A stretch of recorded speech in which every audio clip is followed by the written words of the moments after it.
This video is sponsored by BuyMote eShopping. BuyMote eShopping application is one of the online shopping app now available on Play Store and App Store. இந்த பைமோட் application app play store and app ஸ்டோரில் வந்து அவைலபிளாக இருக்குது. இது எல்லோரும் download பண்ணி check பண்ணிக்கோங்க. நான் இது வந்து ஏன் சொல்கிறேன்னா, வீட்டுக்கு தேவையான நம்ம அன்றாட உபயோகிக்கக்கூடிய காய்கறிகள், ஹோம் அப்ளையன்ஸ், மேக்கப் செட் இந்த மாதிரி நிறையா விஷயங்கள் இருக்குது. அதுவும் விலை குறைவாகவும் இருக்குது, தரமாகவும் இருக்குது. ஸோ எல்லோரும் வந்து வாங்கி பயன்பெறுங்க ஃப்ரெண்ட்ஸ். இந்த பைமோட் ஆப் லிங்க் வந்து டிஸ்கிரிப்ஷன் பாக்ஸில் நான் வந்து கொடுத்துருக்கேன், செக் பண்ணி பாருங்கள், யூஸ்ஃபுல்லாக இருக்கும். நம்ம இப்போது வீடியோக்குள்ளே போவோம். நான் வந்து இன்றைக்கி ரவா உப்புமா செய்ய போகிறேன். கேரட்டு பீன்ஸ் எல்லாம் சேர்த்தி வெஜ்ஜு ரவா உப்புமா நான் வந்து செய்ய போகிறேன். வாங்க எப்படி செய்கிறேன்னு சொல்லி பார்க்கலாம். ஃபஸ்ட்டு வானிலை வச்சு சூடான பின்னாடி எண்ணெய் வந்து கொஞ்சம் சேர்த்தி ஊற்றிப்போம் நம்ம. அப்போ தான் வந்து உப்புமா வந்து நல்லா ஒட்டாமல் வரும். கடுகு உளுந்து பருப்பு கொஞ்சம் சேர்த்திப்போம்.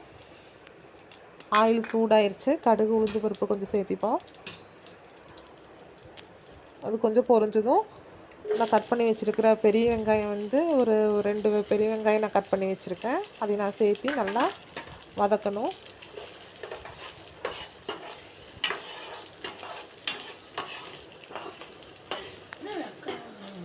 நல்லா ப்ரௌன் கலர் ஆகிற வரைக்கும் நல்லா வதக்கி எடுக்கணும். நான் வந்து வரமிளகா சேர்த்திருக்கேன். பச்சை மிளகா சேர்த்துனாலும் அது ஒரு டேஸ்ட்டு தனியாக இருக்கும். நான் வந்து வரமிளகா சேர்த்திருக்கேன். இஞ்சி வந்து துருவி வச்சுருக்கேன், அதையும் சேர்த்திப்போம். 1 ஸ்பூன் அளவு நல்லா வதக்கிக்கலாம். கேரட்டு பீன்ஸ் நான் வந்து பொடி பொடியாக நறுக்கி வச்சுருக்கேன், அதையும் சேர்த்திப்போம்.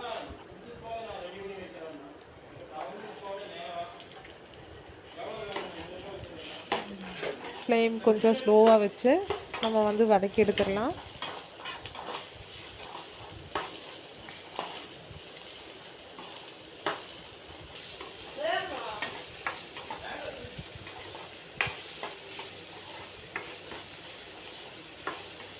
இப்போ வதங்கிருச்சு.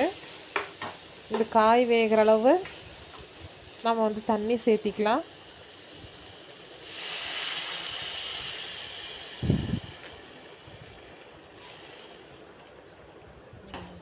தண்ணியோட அளவு எப்படின்னா, நான் வந்து ஒரு கப் அளவு நான் வந்து ரவை எடுத்து வச்சேன்னா அதை விட 2.5 மடங்கு தண்ணி சேர்த்திக்கலாம்.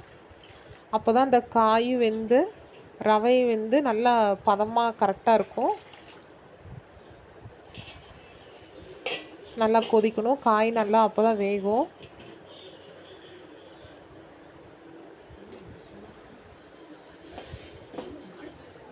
நான் இதில் வந்து கேரட்டு பீன்ஸ் மட்டும்தான் கட் பண்ணி போட்டிருக்கேன். உங்களுக்கு தேவைப்பட்டுச்சுன்னா பச்சை பட்டாணி அது வந்து நீங்கள் அதையும் சேர்த்தி வேக வச்சு எடுத்துக்கிட்டிங்கன்னா இன்னும் நல்லா டேஸ்ட்டாக இருக்கும்.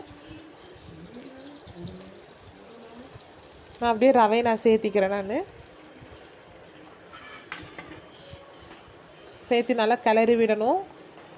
விட்டுட்டோம்னா அந்த ரவை வந்து என்ன ஆகும்னா கட்டி ஆகிடும். அதனால் வந்து நம்ம ரவை வந்து நல்லா கிளறி விடணும். ஸ்லோ ஃப்ளேமில் வச்சு நல்லா கிளறி விடணும். அப்போ தான் அந்த கட்டி இல்லாமல் கொஞ்சம் சாஃப்டாக நல்லாயிருக்கும். நல்லா பதமாக வரக்கு ஈஸியாக இருக்கும்.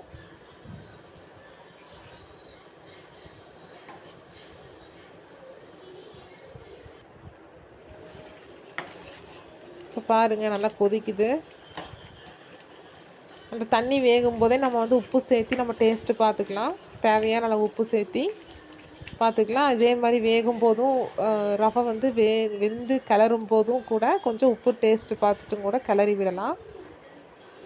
லாஸ்ட்டாக வந்து கொத்தமல்லி இலை வந்து நல்லா பொடியாக நறுக்கி அதை போட்டு விட்டு அப்படியே கிளறி விடுவோம். சூடு ஆற ஆற ரவை வந்து நல்லா இறுகிக்கும்.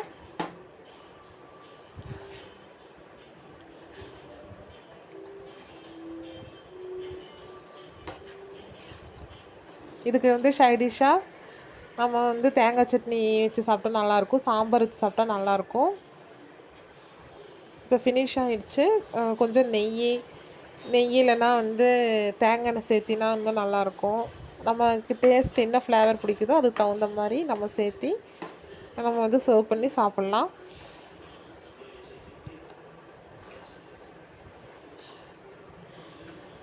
இப்போ பாருங்கள், ரவை நல்லா வெந்துருச்சு, கட்டி இல்லாமல் நல்லா வெந்துருச்சு. அப்படியே ஸ்லோவில் வச்சு நல்லா கிளறி விட்டே இருப்போம். அப்போ தான் வந்து இறுக ஈஸியாக இருக்கும்.